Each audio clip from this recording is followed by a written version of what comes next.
The following is an Outdoor Channel original production.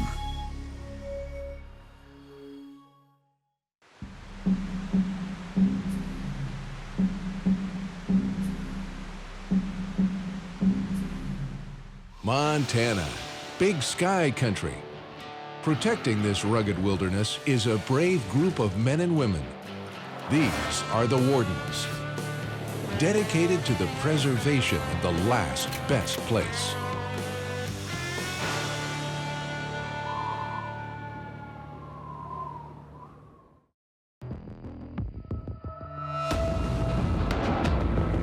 We're up on block management, Hutterite Colony, and we have four vehicles together.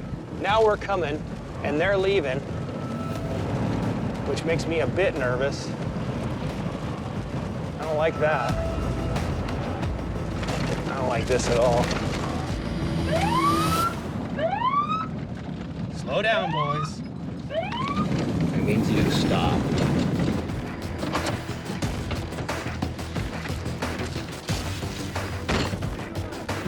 You got your block management slip with you?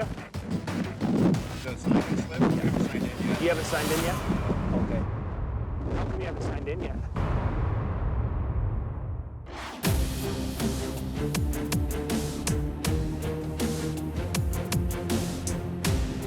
Montana's antelope hunt is underway. Region 5 game wardens have their hands full. They all come out of the woodwork for antelope opener.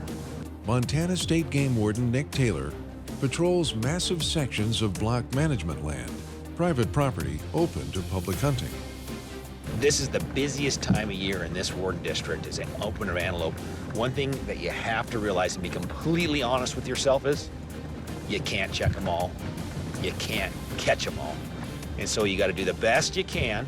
You got to concentrate, and you just got to be thorough where you're at, because wherever you're at, stuff's going on, and definitely where you're not at, stuff's going on.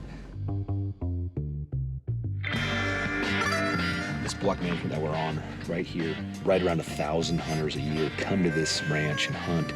So what we want to make sure is part of what we do today is the compliance, because it's just a sign-in box block management area, and if a hunter doesn't sign in before they hunt, they're in violation, and they will receive a citation today. Private landowners agree to open property to public hunting. In turn, all hunters agree to sign a sort of permission slip to hunt the property. The block management program, it's a public hunting access program on private lands. How's it going? Bad house. Well, we haven't seen any dead antelope yet, so. A bunch of them right up on the hill there. Not dead ones, but. Yeah. The wardens, biologists, regional access coordinators, all work with private landowners throughout Montana to enroll their lands in the block management program. The state pays landowners to open their property to hunting. That allows people to have access to some of Montana's best property. Well, don't let any hunters give you any crap for trailing cows, so. We'll see you, Jim. Yeah, later. Yep. So that's the landowner. You know, they're the ones that are allowing all the access to all this property. And so anytime they're allowing public access to the property, we want to work with them the best we can in any fashion to continue to have sportsmen hunt on them, have access. So, but he did say there's some antelope on this bench, so maybe we want to head up there. As Warden Taylor looks for the herd, he spots a potentially dangerous situation. She's peeking. Is she peeking up there again? She's getting out of that. So those hunters are quite a ways away from that buck. Okay, there's another hunter here. So that antelope must be right in that coulee. Multiple hunters are targeting the same herd of pronghorn. There's a shot.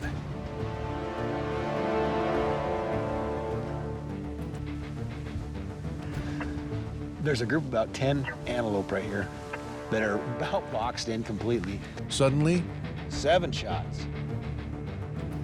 8 shots. the herd is on the move. Just about out of play here. So we're gonna see if we can drive over this bench. See you shoot Nick all that searches for the shooter, making sure everyone is safe and legal.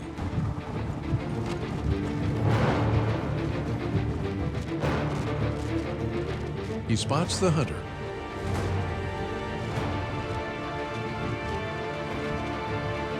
Looks like you had yourself some luck today. He also notices a problem. For the area. Okay. 2 dead antelope, 1 hunter, no tag. Okay, how come you didn't tag this thing?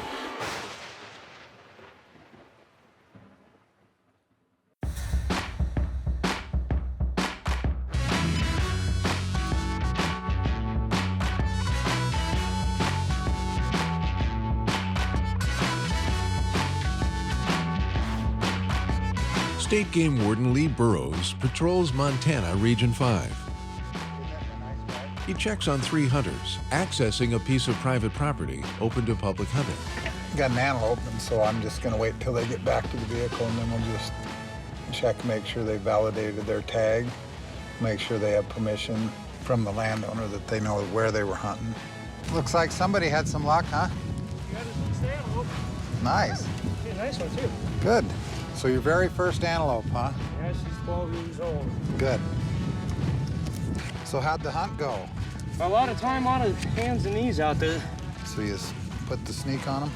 It wasn't easy. Well, good job, Divinity. Thank you. I'm pretty proud. Yeah, well, you should be. That's a nice antelope. That's a very nice. All licenses and tags check out. Well, it doesn't get any better than that. All right, good job, guys.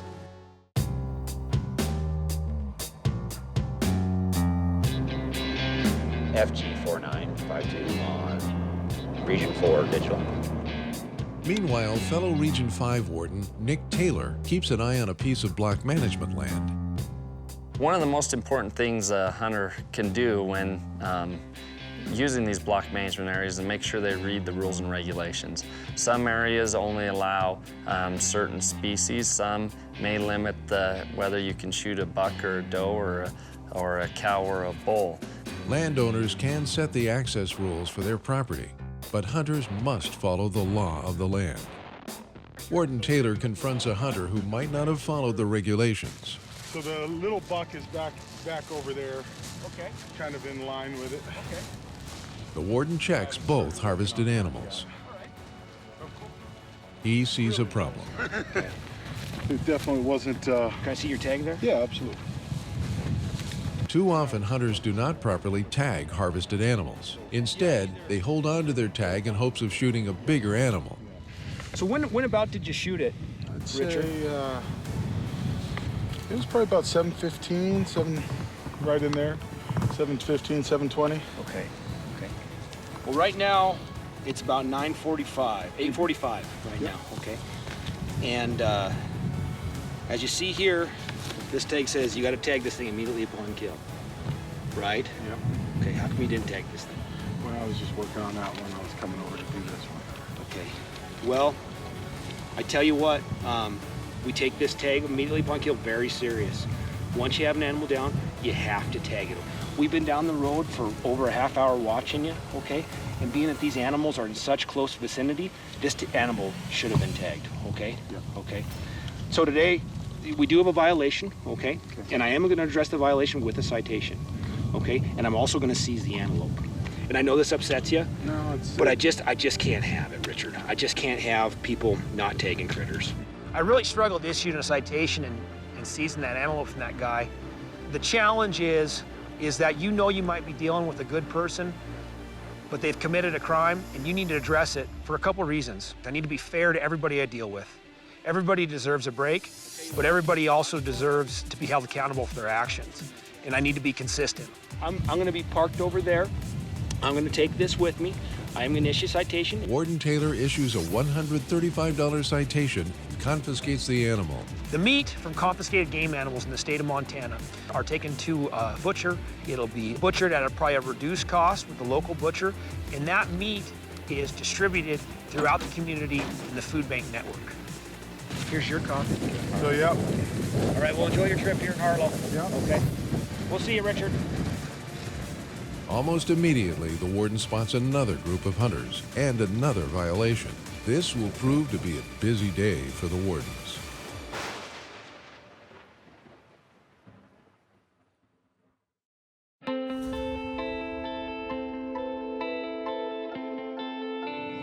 As the hunting season approaches, we all begin sorting through our gear.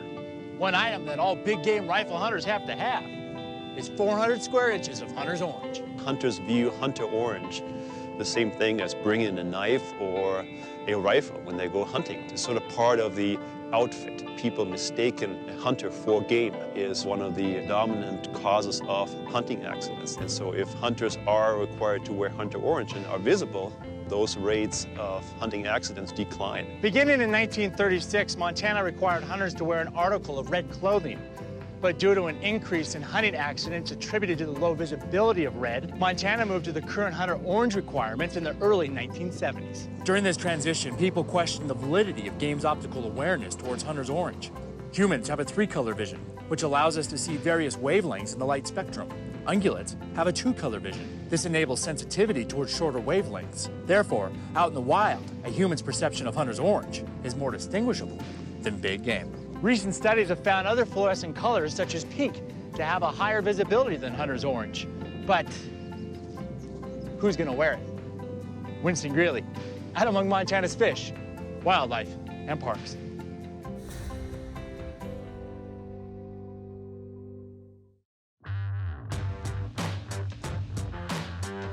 In Montana, Region 5 Game Warden Nick Taylor keeps a close eye on antelope hunters. This weekend proves to be busy. It's a daily challenge. You guys have any luck today?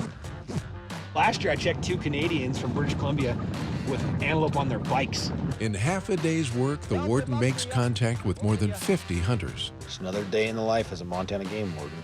That's not even right. Most of his discussions focus on minor rule violations.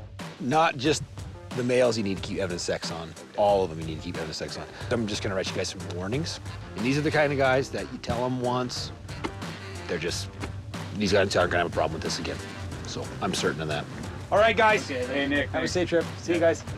And try to make good contacts with people. Very good. Well, we'll see you later. All right, thank you. Yeah, bye. When I came up, I saw the tag wasn't on there. You gotta make sure that tag's attached. I gotta keep moving, so congratulations. All right. That person that woke up this morning going, I'm gonna violate a fish and game law. That's who we want to check today. And come check it out. This guy's got something.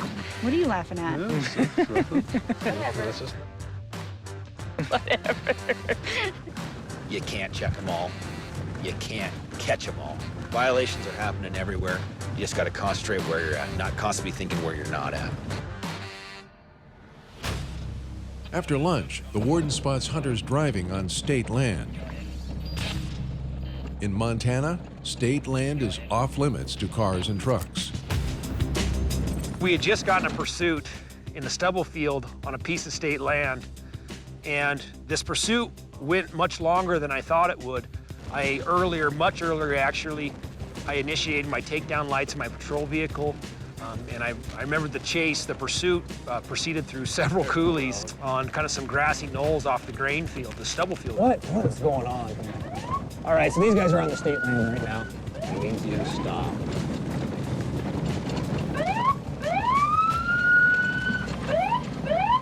The warden initiates a stop. I parked my vehicle and I was visible in a way that I wanted both vehicles to stop immediately because we'd been in a pursuit.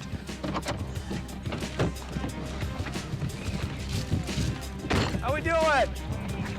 I got out of the vehicle and I was a little bit nervous because I was exposed because there wasn't any cover in a stubble field, but I was trying to put my vehicle in an area where I was between both trucks so I could stop both trucks. You got your block management slip with you? The sign-in slip? Yeah. You haven't signed in yet. You haven't signed in yet? No. Okay. How come you haven't signed in yet? We came from down there. Dan's a friend of mine. All right, well, I'll tell you what, we're on state land right here. You can't drive on state land, okay? The Hoodrites might give you permission to hunt to drive on their deeded, but not on state, okay? Okay, I didn't know. All right. It was state. And is this your buddies with you? Yeah. Okay, all right. A local hunter says he asks his friends to follow him in a second vehicle. He takes responsibility for driving on state land. You know, if you want to take sole responsibility, you brought them up here, they're kind of following you, they kind of expect you to know the regulations, stuff like that, and I can appreciate that. But the longer they talk, the more Warden Taylor suspects foul play. Well, here's the deal. When you guys are driving all over, you're driving on state land.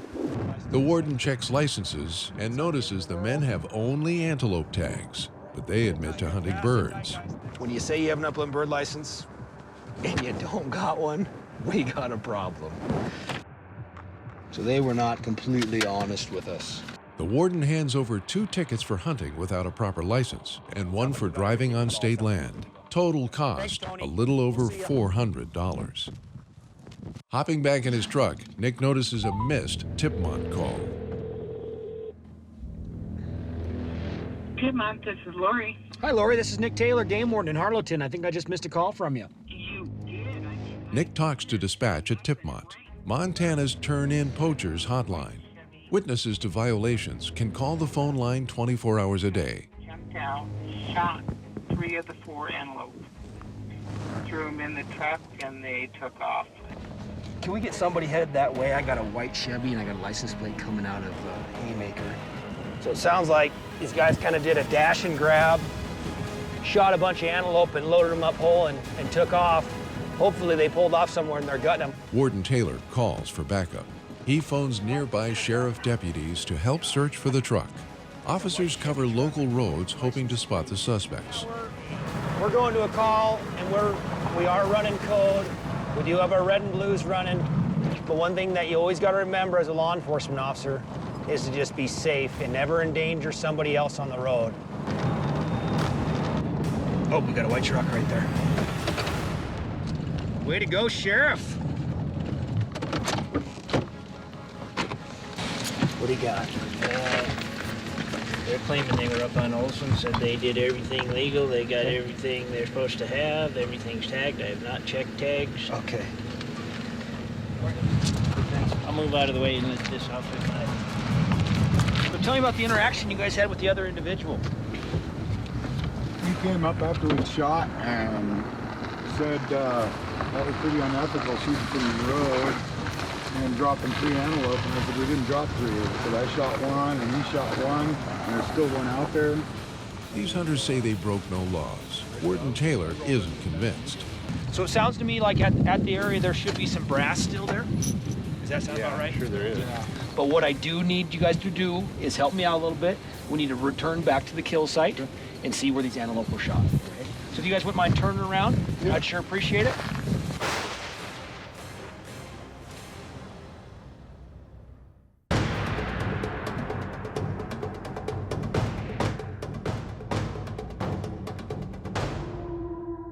After answering a tip call, Montana Game Warden Nick Taylor tracks down hunters accused of illegally harvesting antelope. And were they all in a group? Warden Taylor questions the 3 men. And John, do you remember how many times do you remember you shot? I think about 5, I think. All right, thanks guys. I'll just follow you, okay? The warden escorts the hunters back to the spot they killed their antelope.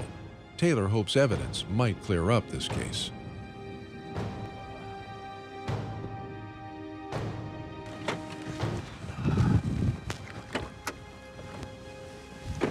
All righty, gentlemen. So help me break her down. Brad dropped us off here. Okay. Ran down, rolled underneath the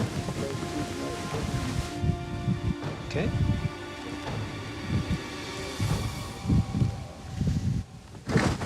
The men show the warden exactly where they stood when each fired their rifles. So it sounds like you got yours first. Okay. Well, I'll tell you what. Why don't we go up to the block management box and see if we can find your slip? Okay. All hunters must sign permission slips before they hunt block management land. One man can't show his paperwork. The warden suspects he'll find the man's signature at the sign-in station if the hunter is telling the truth.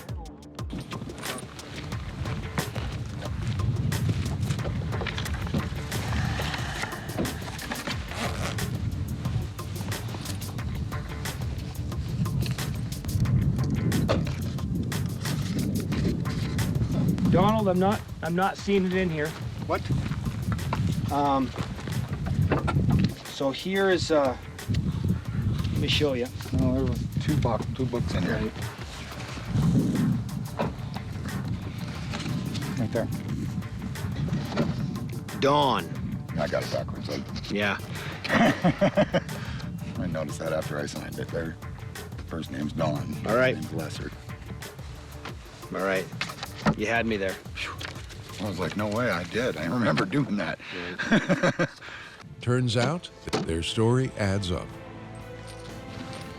Well, guys, you know, contrary to what I was told, things look different. So, appreciate you coming up here. I got nothing for you. These men followed all the rules. The caller had their story wrong. You know, just down the road is contrary to what I was told. So you guys are free to go. But thanks for being patient for it with me. Thanks for letting me perform my investigation. I don't have any violations. Just another in a long list of calls for the men and women who protect Montana's wild resources. These are the stories, and they are the Wardens.